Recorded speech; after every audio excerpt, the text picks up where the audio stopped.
Rajasthan Royals টানা 4টি match জিতে ভয়ঙ্কর ফর্মে থাকা দল, আর সেই দলেই হঠাৎ করে 9 রানে 5 উইকেট। কে এই প্রফুল্ল হিঙ্গে, যিনি একাই ধস নামালেন? আর কিভাবে এক ম্যাচেই ফাঁস হয়ে গেল রাজস্থান রয়্যালসের সব দুর্বলতা? আজকের ভিডিওতে বলবো সেই ভয়ঙ্কর ম্যাচের পুরো গল্প, যেটি আইপিএল এর ইতিহাসে জায়গা করে নিতে পারে। নমস্কার বন্ধুরা, আজ আমরা কথা বলবো আইপিএল এর এক চমকে দেওয়া ম্যাচ নিয়ে, যেখানে রাজস্থান রয়্যালসকে একেবারে গুড়িয়ে দিল সানরাইজ হায়দ্রাবাদ। প্রথমে ব্যাট করে হায়দ্রাবাদ দলে বিশাল স্কোর 216 রান 6 উইকেটে। জবাবে রাজস্থান থেমে গেল 159 রানে, 57 রানে বিশাল হার। কিন্তু স্কোর লাইনটা যতটা বড়, তার থেকেও বেশি ভয়ঙ্কর ছিল রাজস্থানের ব্যাটিং ধস। 217 রান তাড়া করতে নেমে রাজস্থানের শুরুটা ছিল একেবারে দুঃস্বপ্ন।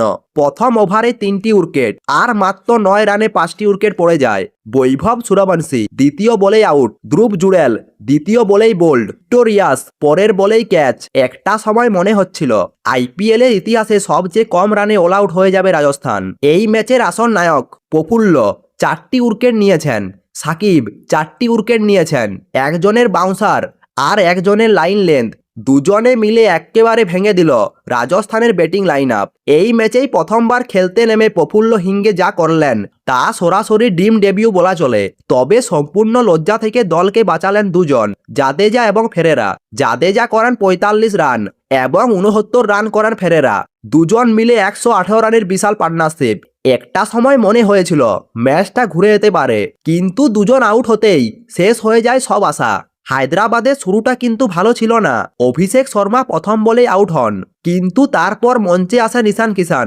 দুর্দান্ত ইনিংস, অল্পের জন্য মিস সেঞ্চুরি। ক্লাসেনের সঙ্গে গড়ান গুরুত্বপূর্ণ জুটি। আর শেষ দিকে নীতিশ রেড্ডি এবং অরোরা ঝড় তুলে স্কোরকে 200 পার করায়। এই ম্যাচের টার্নিং পয়েন্ট রাজস্থানের প্রথম 2 ওভার, যেখানে ম্যাচটা একেবারে হাতছাড়া হয়ে যায়। আর একটা বড় মুহূর্ত 18তম ওভারে 24 রান, যেটা হায়দ্রাবাদকে নিয়ে যায় 200+ করে। এই ম্যাচে রাজস্থানের কয়েকটা বড় সমস্যা সামনে এলো। অতিরিক্ত আক্রমণাত্মক ব্যাটিং, পরিস্থিতি বুঝে না খেলা, টপ অর্ডারে সম্পূর্ণ ব্যর্থতা। বিশেষ করে বৈভব সূর্যবংশীর জন্য এটা একটা বড় শিক্ষা। প্রতি বলেই ছক্কা মারা যায় না। এই ম্যাচ শুধু একটা হার নয়, এটা রাজস্থান রয়্যালসের জন্য একটা ওয়েক আপ কল।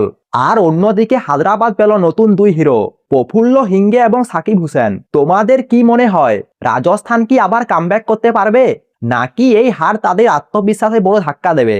কমেন্টে জানাও তোমাদের মতামত। আর ভিডিওটি ভালো লাগলে ভিডিওটি লাইক দিয়ে চ্যানেলটি সাবস্ক্রাইব করে দাও।